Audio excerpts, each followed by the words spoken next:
श्री स्वामी समर्थ. मी Sheetal and welcome back to my channel. तर आज आहे 12 ऑगस्ट अर्थात दीप अमावस्या. आषाढ महिन्याची ही अमावस्या दीप अमावस्या म्हणून साजरी केली जाते.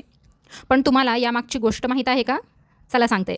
आटपाट नगर होतं, तिथं एक राजा राहत होता. त्या राजाला एक छानशी सून होती. एके दिवशी या सुनेचं मन थोडंसं विचलित झालं आणि तिनं घरातला एक गोड पदार्थ जो स्पेशली राजासाठी राखून ठेवला होता तो खाऊन टाकला. पण नंतर मात्र ती थोडीशी घाबरली, कारण तो पदार्थ राजासाठी ठेवला होता. त्यामुळे तिने तो आळ घरातल्या उंदरांवरती टाकला. ती म्हणाली, घरात आपल्या एवढे उंदीर आहेत, कदाचित त्यांनीच ते खाल्लं असेल.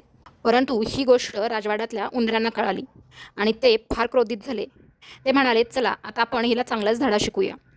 मग त्यांनी त्या राजाच्या सुनेची चोळी तिच्या रूममधून पळवली आणि राजवाड्यात जे काही पाहुणे आले होते त्यांच्या अंथरुणामध्ये नेऊन टाकली. दुसऱ्या दिवशी राजवाड्यामध्ये सगळीकडे हाहाकार झाला की राजाच्या सुनेची चोळी पाहुण्यांच्या अंथरुणात सापडली. तिच्या सासूने, दिरांनी सगळ्यांनी तिची खिल्ली उडवली. इतकंच नाही तर तिच्या सासूनं म्हणजेच राणीनं तिला राजवाड्याबाहेरही काढलं. बिचारी रडत रडत राजवाड्यातून निघून गेली. एके दिवशी राजा असाच शिकारीसाठी गेला असताना त्याला काहीतरी चमकल्यासारखं दिसलं. म्हणून त्याने तिथे जाऊन बघितलं तर राज्यातले सगळे प्रतिकात्मक दिवे तिथे जमले होते आणि त्यांच्यामध्येच राजवाड्यातलाही एक दिवा आला होता.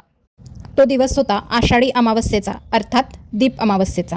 सगळ्या दिव्यांनी सांगितलं की आज त्यांची घरात कशी छान पूजा झाली, त्यांना कसं स्वच्छ केलं गेलं, घरातल्या गृहिणींनी त्यांना कसा गोडाधोडाचा नैवेद्य दाखवला. हे सगळं ऐकून राजवाड्यातला तो दिवा मात्र रडायला लागला आणि म्हटला, गेल्या वर्षीपर्यंत माझा किती थाट होता, सगळ्या दिव्यांमध्ये मी राजा होतो, परंतु आज माझ्याकडे साधं कोणी डुंकूनही पाहिलं नाही. सगळे दिवे म्हटले, का रे, असं काय झालं? त्यावर तो दिवा म्हणाला, अरे, मला राजाची सून दरवर्षी स्वच्छ करायची, माझी छान सजावट करायची आणि मला पूजायची, परंतु यावर्षी ती राजवाड्यात नाही. सगळे म्हटले, का, ती कुठे गेली? त्यावर तो दिवा म्हणाला, त्याचं झालं असं की राजाच्या सुनेने एकदा राजाचा आवडता गोड पदार्थ खाल्ला आणि स्वतःवर आळ येऊ नये म्हणून तिने तो आळ उंदरांवरती टाकला. परंतु उंदरांनी या सगळ्याचा राग मनात धरून तिची चोळी पाहुण्यांच्या अंथरुणात टाकली आणि तिच्या सासूने तिला घराबाहेर काढलं. सगळ्यांनी तिच्या चारित्र्यावर शिंतोडे उडवले. परंतु खरं तर असं काहीच घडलं नव्हतं. फक्त एका छोट्याशा मिठाईच्या लोभापायी तिला आपला संसार आणि आपला राजवाडा सगळंच गमवावं लागलं.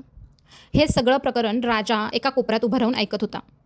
हे सगळं ऐकल्यावर त्याला त्याची चूक लक्षात आली व त्याने सुनेच्या घरी जाऊन तिला तो परत घेऊन आला आणि अशा प्रकारे त्या राजाच्या सुनेला दिवा पावला.